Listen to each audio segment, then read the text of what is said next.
Hello everyone, welcome back to Fraud on the Telly. Today we are venturing into a new anime on the channel as the Rising of the Shield Hero Season 2 is just around the corner. I thought it would be a good idea to recap all that isekai goodness of Season 1 of Rising of the Shield Hero. As always, if you enjoyed the video or learned something new, make sure you like, comment, and subscribe. Okay, buckle up guys, this is gonna be a long one. While in the library in a normal everyday city in Japan, college student Naofumi Iwatani finds a book called Four Heroes. These heroes wielded weapons of legend, being the spear, sword, bow, and the shield. As Naofumi flips to the Shield Heroes page, he finds it empty. Suddenly, everything changes around him, as Naofumi has found himself summoned to another world, along with 3 other young men. Each wields a weapon. Ren Amaki, the sword, Itsuke Kawasumi, the bow, Motoyasu Kitamura, the spear, and our boy Naofumi with the shield. The group have been summoned to Melromarc, as they are the 4 cardinal heroes who protect this world from the waves of the catastrophe. Already apparent, these 3 other heroes are very different from Naofumi, as he notes they all seem quite full of themselves. Much of the way this world works for the 4 heroes is similar to some sort of MMO game, with the group needing to level up in the months they have before the wave arrives. Eventually, the 4 heroes accept the king's offer to fight the waves, as it is the only way they can return home. Naofumi is surprised when none of the available adventurers choose to party with him. Rumors have already spread across the city that the shield hero is weak and incompetent. However, one of Motoyasu's party, a beautiful woman named Mine, volunteers to join him. The group are given a large allowance of silver for equipment and supplies, and then are told to set off to get stronger until the wave arrives. Mine takes Naofumi to a blacksmith selling equipment, but to his horror, realizes he cannot pick up any other weapon, thanks to the power of his shield. She takes Naofumi out of the city to fight a group of monsters called Orange Balloons, monsters that resembled orange balls. After fighting them, Naofumi realizes that unlike the other heroes, he lacks offensive capabilities and will need to rely on his companions more. In addition, he learns he can feed pieces of monsters and matter to his shield for it to learn new forms and abilities. The next day, Naofumi awakens to find his money and his chainmail armor nowhere to be seen. When he goes to find Mine, he is confronted and taken by a group of guards to stand before the king. There, Naofumi is accused of raping Mine, who then, horrified, ran to the spear hero for help. After realizing that none in the room will listen to his side of the story, he becomes enraged, realizing he has been framed for dishonored with nothing but his shield and the clothes on his back. Naofumi storms out of the castle. After grinding for some levels, Naofumi has realized the vicious cycle he is stuck in. As the shield hero, he lacks offensive capabilities, thus he can't kill strong monsters to level up, and the cycle continues. After fighting off a group of muggers in the city, a strange man approaches him with an offer to solve his problem. He offers Naofumi a companion who is unable to betray him, one bound to him by magical loyalty. After his betrayal by Mine, Naofumi has become jaded and angry. He believes everyone is out to screw him over. Fair enough, almost the entire country now believes he's committed sexual assault. It turns out the man is a slave trader who shows Naofumi a number of creatures he can purchase. Naofumi stops though, noticing a small raccoon demi-human who appears to be fragile and sickly. In a shocking move, Naofumi settles on this demi-human girl named Raphtalia. She's bound to him through a slave seal, and he purchases her. He takes her to Erhard the blacksmith, buying a small sword for her. Then the two go out to the field of orange balloons, where he introduces her to combat for the first time. Over time, Naofumi has grown adept with healing herbs and medicine, making some for Raphtalia, which cures her illness. She learns that Naofumi is the shield hero of legend, remembering that her parents told her the shield hero was known for his compassion towards demi-humans. It's important to note that many humans don't see demi-humans as equal, and vice versa at times. After a few days together, Naofumi begins to bond with Raphtalia, as she is slowly transforming away from the scared, sick girl he met her as. He explains to her she must be his sword and kill for him, as he doesn't have the power to do it himself, but in exchange he will be her guardian. As the two adventure, they are informed of a coal mine that contains valuable minerals. But no one dare goes in it because monsters from the first wave still reside there. The duo venture through the mine, Naofumi unlocking several new shields on the way, until they come upon a large black dog with 2 heads. At first, Raphtalia panics, as the black dog reminds her of the one that killed her parents in the first wave. However, the two not being able to run, Naofumi decides to stand and fight, attempting to hold the beast off. Raphtalia snaps. At the fear of losing Naofumi, she stabs the dog to death. A few more weeks pass. Naofumi has unlocked many new shields and abilities as he constantly feeds his shield pieces of monsters, while Raphtalia has grown from a scared young girl to a confident woman. As we learn, apparently demi-humans grow physically with their levels. Don't think I don't know what you're doing here, anime. Off to horny jail you go. The two head off to Erhard's, where Naofumi orders a custom set of armor. It's funny because he seems to be the only one who hasn't noticed that Raphtalia's age has jumped, as he treats her like a child. With Naofumi claiming his new barbarian armor, the two are told by the blacksmith to head to the Red Hourglass, which counts down the time to the wave, and will transport the heroes and their comrades to the wave when it begins. How convenient. After registering at the tower, Naofumi runs into the other heroes, who still believe Naofumi is a horrible person. Angrily, he storms off without saying anything to them. Just before the wave arrives, Raphtalia thanks Naofumi for picking her, swearing undying loyalty to him. Just then the wave hit. The two are transported outside the city to a small village of Ryut. None of the villagers have evacuated, and the knights are unable to get there in time, forcing Naofumi to fight the monsters within the village, choosing to save the townsfolk rather than fight the boss with the other heroes. Eventually, the knights arrive, indiscriminately firebombing the village. Upon seeing the shield hero there, the commander of the knights orders them all to leave as he refuses to assist them. A few of the knights remain though and aid Naofumi, as the group managed to hold out until the heroes killed the Chimera boss. The villagers express their gratitude for Naofumi and Raphtalia, as without them most of them would have died. The heroes reconvene at the castle, where celebrations are being held. While they wait, the spear hero Motoyasu spots them, walking up to Naofumi and demanding a duel. He believes that it's wrong for Naofumi to take Raphtalia as a slave, as he's from another world, and demands that she be set free if he wins the duel. The other heroes are disgusted to learn that Naofumi is using a slave as a party member.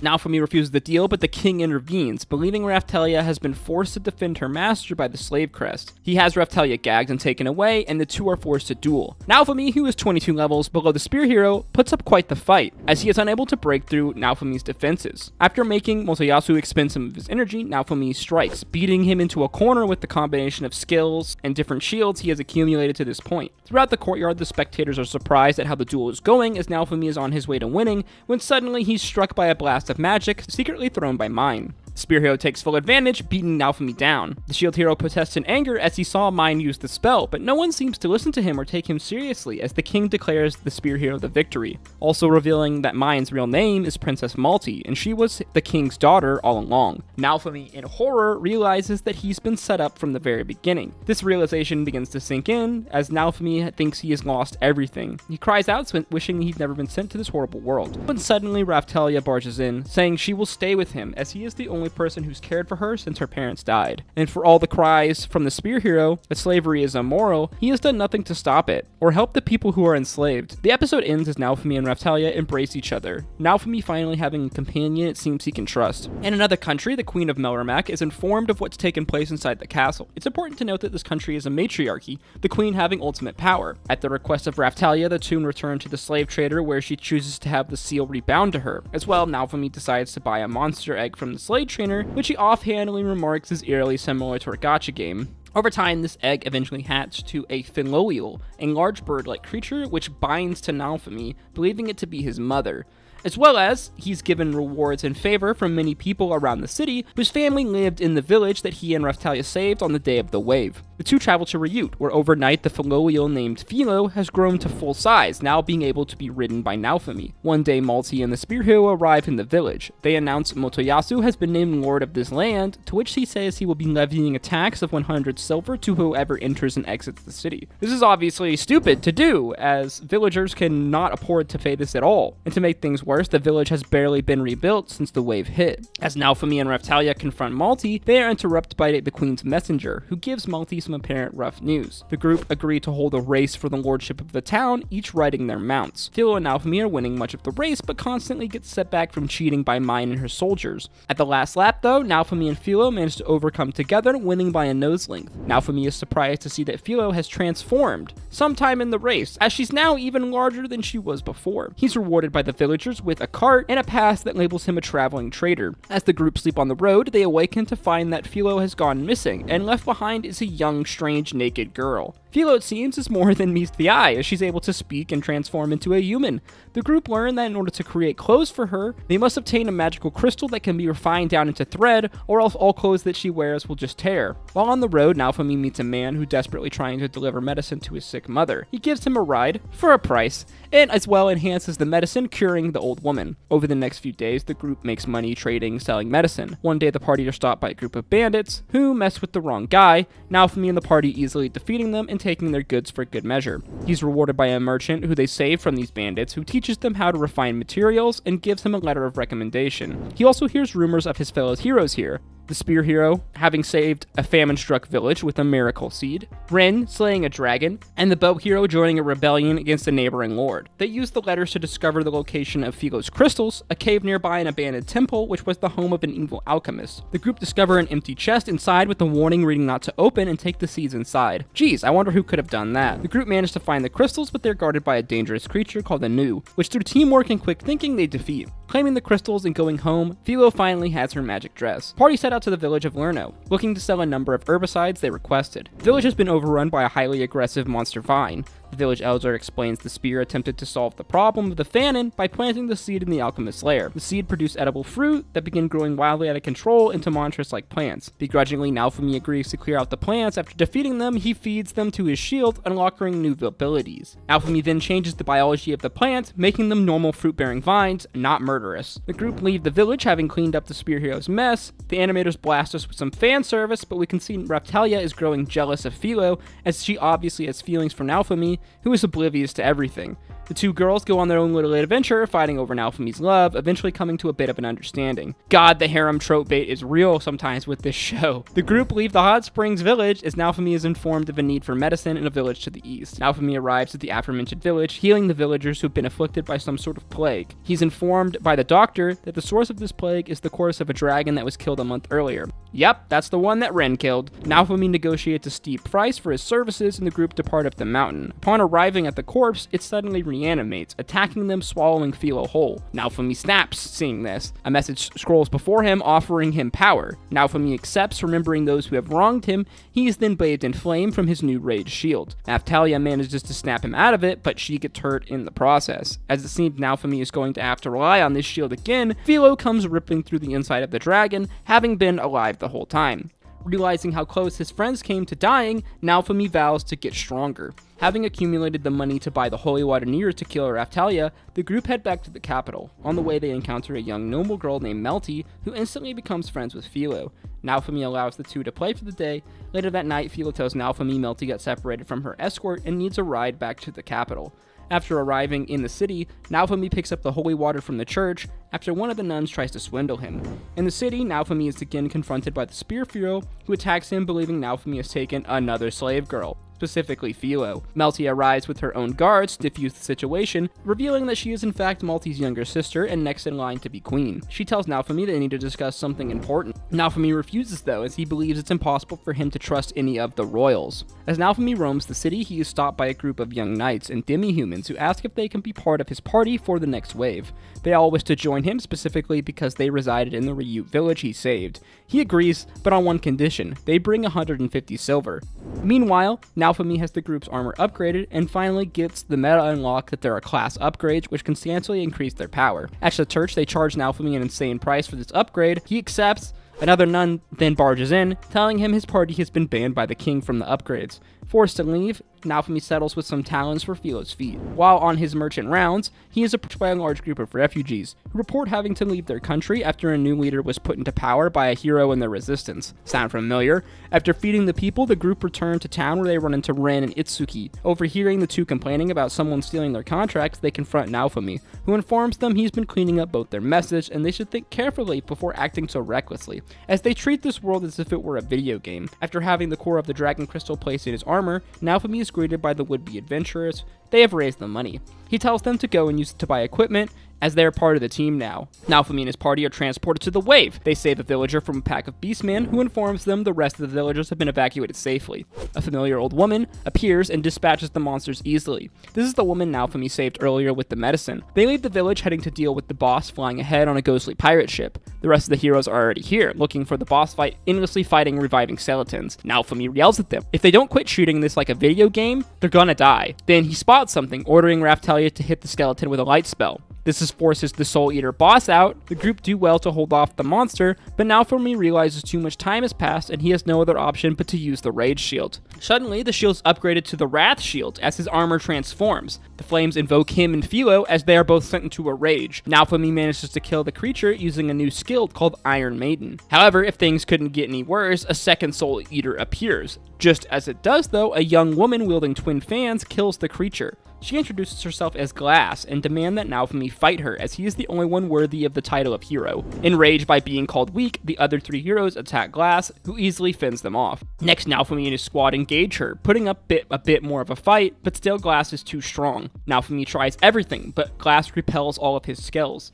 Out of nowhere, a timer begins counting down for Naofumi. He realizes the wave is set to end. They all jump onto Philo, fleeing the battle. Moments later, the sky clears, and Glass is gone, as the wave has ended. Naofumi, however, has many questions. Just what are the waves, and who is this woman? Naofumi is summoned to the castle, where Naofumi and the king have an intense standoff. Melty enters the throne room, telling her father the shield hero is necessary for their defenses and to please reconcile with him. Melty tries to appeal to Naofumi to make amends with her father, not understanding what transpired, to which Naofumi will never accept. Naofumi, having been fucked over numerous times, feels something is not right. As he's eyeing Melty's guards, one rushes forward, sword in hand, attempting to kill the princess. Naofumi is again stuck in another setup, as the soldiers yell out the shield hero has taken the princess hostage, as most of the units charge forward. After an intense scuffle, a lot of the soldiers lie down defeated. This is a ploy, as one of the other soldiers is holding a crystal ball, the entire events being recorded. The soldiers declare a desperate retreat, the ball being brought back to the castle. The footage is then doctored and distributed throughout the city, making Naofumi appear as though he kidnapped the princess. Yup, it's a fake news arc, boys. The group travel, avoiding search parties. At night, Naofumi explains to Melty what happened between him and the king, and her sister. The group continued to avoid the night until they are intercepted by the sword and bow hero, demanding that Naofumi surrender. The other 3 heroes have been told Naofumi abducted the princess. When she tells them that this isn't the case, they're confused. But this confusion doesn't last long, as Princess Melty arrives, ordering the heroes to attack, saying he has obtained a brainwashing shield. The group try to escape on Philo, but they're stopped, when suddenly Melty releases a fireball at her sister. A battle has now broken out, Naofumi in the game getting the upper hand, managing to escape. He tells Rin he believes the church is behind some of these actions, as it seems like Rin is the only one who will listen. The group escape and are greeted by a strange woman. She informs them the queen wants to see them. The episode ends as the forest around them begins to burn. Melty, it seems, will stop at nothing to get what she wants.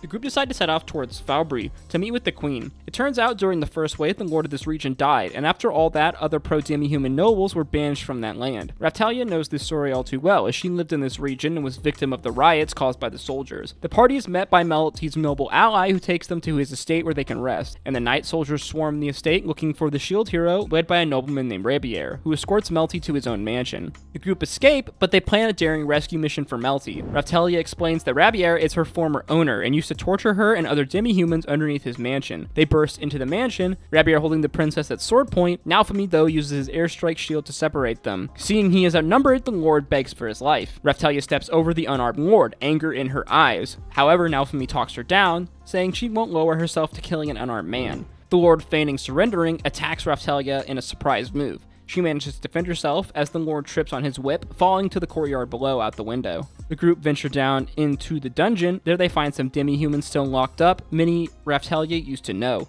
They free them and venture back to the courtyard. Rabier is there greatly injured. The lord walks up to the large obelisk in the courtyard, calling on the power of the gods to defeat the shield hero. He dispels the obelisk, freeing a tyrant dragon, which has been sealed away by previous heroes. The group watch on in horror as the Rex begins raging through the city. Flash away from the action to an unknown forest. A girl with white hair and wings talks with Philo about a possible queen candidate, aka Philo. Back to Naofumi and the gang, the giant Rex is pursuing them through the estate. They manage to lure the Rex out of the city into the forest. However, their attacks are completely useless. Suddenly, though, a huge flock of Philo appear surrounding the creature. From the lake emerges a massive bird, somewhere 500 times Philo's size, which easily kills the Rex, revealing itself to be the Philo queen and the young woman we saw before. The group head off with Vittoria, the queen. She explains that Philo might be a candidate for the next queen, as it is her growing up with the hero that has given her her power. Like Philo, Vittoria was also raised by a shield hero a long time ago. She views it as her role to save the people from the waves. She explains to Naofumi crucially the waves appear outside of Melromarc too, and each hero was supposed to be summoned for a different country. Vittoria pushes Naofumi to make amends with the other heroes, as they will get nothing accomplished if they don't. She even goes as far as to threaten to kill all the heroes to summon new ones, if Naofumi doesn't attempt to work with them. Back in Melromarc, the sword and bow hero are convinced that Naofumi was right all along. Together they break into a library beneath the church, unaware Princess Melty is in there hiding. Following day, Vittoria continues to push Naofumi to reconcile with the other heroes. Suddenly, she puts Melty in a magical prison and demands to see how powerful they are.